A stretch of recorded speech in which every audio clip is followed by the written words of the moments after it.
Welcome student, S के classes में आपका स्वागत है। आज हम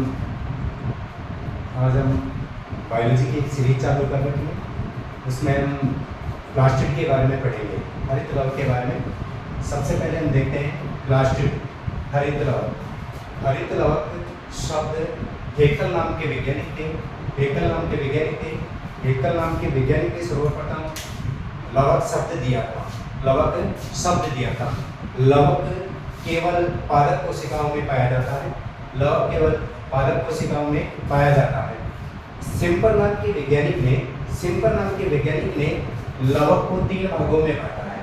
सिम्पर नाम के वैज्ञानिक ने इन्होंने लवक को पिगमेंट की उपस्थिति के आधार पर, वर्णकों की उपस्थिति के आधार पर इसको 3 भागों में बांटा है। पहला है ल्यूकोप्लास्ट, इसको कहते हैं अवर्णी लवक। दूसरा है वर्णी लवक, जिसको बोलते हैं क्रोमोप्लास्ट। उसके बाद में तीसरा है क्लोरोप्लास्ट, हरित लवक। अवर्णी लवक की बात करें, ये रंगहीन होते हैं मतलब कलरलेस होते हैं। ये पादपों के भूमिगत भागों में पाए जाते हैं। जो भूमि के अंदर होते हैं उनके अंतर्गत ये पाए जाते हैं। इनमें प्रकाश संश्लेषण की क्रिया नहीं होती, यानी प्रकाश संश्लेषण की क्रिया में ये भाग नहीं लेते हैं। इसका कार्य संग्रहण का होता है। ये रंगहीन लवक को फिर से 3 भागों में बांटा, एमाइलोप्लास्ट, इलियोप्लास्ट।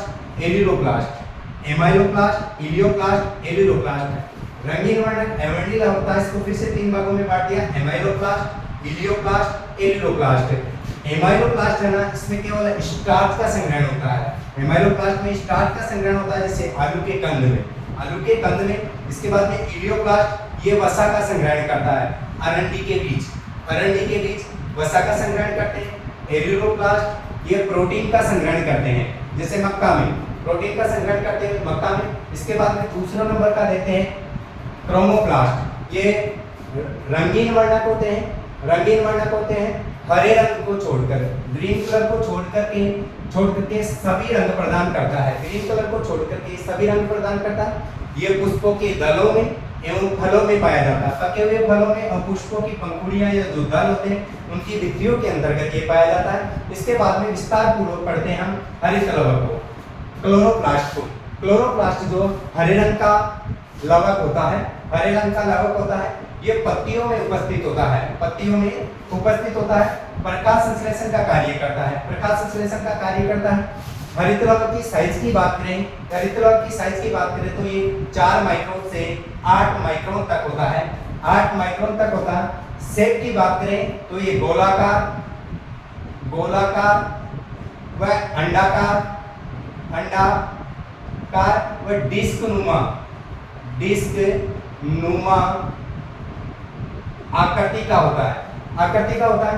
सेवाल होते हैं ना, सेवालों के अंतर्गत हरित लवक की आकृति भिन्न होती है। जैसे कपनुमा आकृति के हरित लवक का नाम क्लेमाइडोमोनास में पाए जाते हैं। क्लेमाइडोमोनास नामक सेवाल होते हैं, उसके अंतर्गत कपनुमा हरित लवक पाए जाते हैं। मेखलाकार सेवाल की बात करें, मेखलाकार हरित लवक की बात करें, यूलोथ्रिक्स में पाया जाता है। यूलोथ्रिक्स में ताराकार आकृति के सेवाल जिग्नेमा में पाए जाते हैं। सर्पिलाकार स्पाइरोगायरा में पाए जाते हैं। जालिकावत ओडोगोनियम में और डिस्क नुमा हरित लवक बाउचीरिया में पाए जाते हैं। याद रखने का तरीका, कप क्ले मिट्टी के बने होते हैं। ऐसे याद रखने का तरीका, कप किसके बने होते हैं? क्ले मिट्टी के, मतलब क्लेमाइडोमोनास। मेखलाकार डायरेक्ट याद रखो, यूलोथ्रिक्स। तारा कैसे करता है? झिग, वैसे ही जिग्नेमा। उसके बाद में सर्पिलाकार में एस आता है, इधर भी एस आता है, तो सर्पिलाकार स्पाइरोगायरा में, जालिकावत ओडोगोनियम में, डिस्क नुमा बाउचीरिया में। इसके बाद देखिए इसकी संरचना की बात करते हैं। हरित लवक की संरचना की बात करें,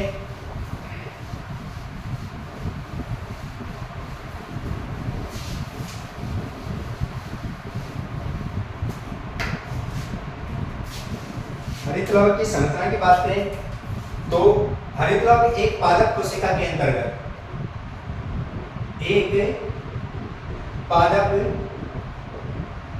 कोशिका के अंदर 20 से 40 हरित लवक पाए जाते हैं। हरित लवक एक पादप कोशिका के अंतर्गत 20 से 40 हरित लवक पाए जाते हैं। यह दोहरी झिल्ली से परिबद्ध कोशिकांग, दोहरी झिल्ली से परिबद्ध कोशिकांग है, मतलब डबल मेम्ब्रेन युक्त कोशिकांग है। हरित लवक को अर्ध स्वायत्त शासी कोशिकांग भी कहा जाता है। हरित लवक को अर्धस्वायत्त कोशिकांग भी कहा जाता है। क्यों कहा जाता है? क्योंकि इसका खुद के अपना डीएनए और आरएनए होते हैं। इसके खुद के अपने डीएनए और आरएनए होते हैं। हरित लवक की संरचना की बात करें तो ये दोहरी झिल्ली से परिबद्ध कोशिकांग है। इस प्रकार की इसकी संरचना होती है, डबल मेम्ब्रेन युक्त संरचना होती है। बाहर वाली कहलाती है बाह्य झिल्ली, बाहर वाली कहलाती है बाह्य झिल्ली और अंदर वाली कहलाती है आंतरिक झिल्ली। अंदर वाली कहलाती है आंतरिक झिल्ली। इसका अंदर वाला ये जो भाग होता है ना, ये कहलाता है स्ट्रोमा। इस स्ट्रोमा के अंतर्गत छोटी छोटी झिल्लीनुमा संरचनाएं पाई जाती है। छोटी छोटी झिल्लीनुमा संरचनाएं पाई जाती है। इस एक झिल्लीनुमा संरचना को बोलते हैं थाइलेकोइड। एक झिल्लीनुमा संरचना को बोलते हैं थाइलेकोइड। बहुत सारे थाइलेकोइड मिलकर सिक्कों के रूप में, एक के ऊपर एक थाइलेकोइड सिक्कों के रूप में व्यवस्थित होकर एक संरचना बनाते हैं। इस पूरी संरचना को बोलते हैं ग्रेनम या ग्रेनम बोलते हैं।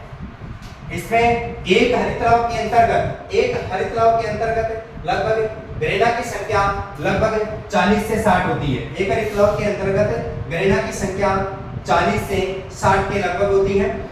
बहुत सारे ग्रेना आपस में जुड़े हुए रहते हैं। बहुत सारे ग्रेना आपस में एक झिल्ली के द्वारा जुड़े हुए रहते हैं। ऐसे इस झिल्ली के द्वारा जुड़े हुए रहते हैं। इस झिल्ली को बोलते हैं लेमिली। इसके अंतर्गत राइबोसोम पाए जाते हैं। राइबोसोम। अब देखो, हरित लवक के अंतर्गत दो तरह के तंत्र काम करते हैं। एक तो करता है ग्रेना तंत्र और एक स्ट्रोमा तंत्र। ग्रेना तंत्र है ना, इस ग्रेना तंत्र के अंतर्गत प्रकाश की लाइट रिएक्शन होती है।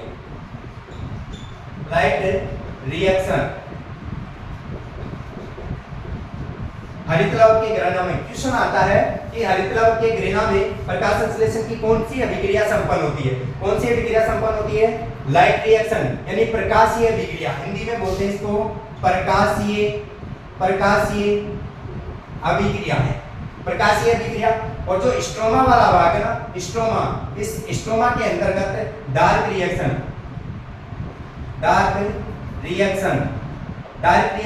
मतलब अप्रकाशित अभिक्रिया। क्वेश्चन पूछते हैं हरित लवक के स्ट्रोमा भाग में प्रकाश संश्लेषण की कौन सी अभिक्रिया संपन्न होती है? अप्रकाशित अभिक्रिया, डार्क रिएक्शन। अब इसके बाद बात करते हैं एक हरित लवक के अंतर्गत क्लोरोफिल अणु 8 प्रकार के। एक चीज और देखो, यहाँ पे एक रह गया, यानी थाइलेकोइड की झिल्लियों के ऊपर कुछ हरित लवक नुमा संरचनाएं पाई जाती है। थाइलेकोइड की झिल्ली के ऊपर कुछ डॉट्स नुमा संरचनाएं पाई जाती है, पिगमेंट पाए जाते हैं, जिन्हें बोलते हैं क्वांटासोम कहते हैं। ये क्वांटासोम हरित लवक की क्रियात्मक व संरचनात्मक इकाई कहलाती है। एक क्वांटासोम में लगभग 230 से 250 क्लोरोफिल अणु पाए जाते हैं। 230 से 250 क्लोरोफिल अणु पाए जाते हैं। एक हर एक हरित लवक के थाइलेकोइड के अंतर्गत क्वांटासोम 250 से 220 से 230 पाए जाते हैं। इसके बाद में क्वांटासोम के बारे में वैज्ञानिक थे पार्क व बिगिंस। पार्क व बिगिंस नाम के वैज्ञानिक थे। इन्होंने क्वांटासोम के बारे में सर्वप्रथम बताया था। 8 प्रकार के क्लोरोफिल अणु पाए जाते हैं। 8 प्रकार के क्लोरोफिल अणु पाए जाते हैं। Chlorophyll, chlorophyll A, chlorophyll B, chlorophyll C, chlorophyll D, chlorophyll E, bacterio chlorophyll A, bacterial chlorophyll A, bacterial chlorophyll B और बैक्टीरियल विरिडिंग। इस प्रकार के 8 प्रकार के क्लोरोफिल पाए जाते हैं। क्लोरोफिल ए सभी में पाए जाते हैं। क्लोरोफिल बी जो है ना, ये बीजीए ब्लू ग्रीन एल्गी, भूरे सेवाल, लाल सेवाल में एब्सेंट होता है। Chlorophyll B blue green algae, भूरे सेवाल व लाल सेवाल में एब्सेंट होता है। इसके बाद में क्लोरोफिल सी है ना, ये भूरे सेवालों में पाया जाता है। भूरे सेवालों में पाया जाता है। जबकि क्लोरोफिल डी है ना, क्लोरोफिल डी लाल सेवालों में पाया जाता है। लाल सेवालों में पाया जाता है। इसके बाद में ये दोनों जो है ना हरित लवक के अंतर्गत पाया जाता है। थैंक यू, धन्यवाद।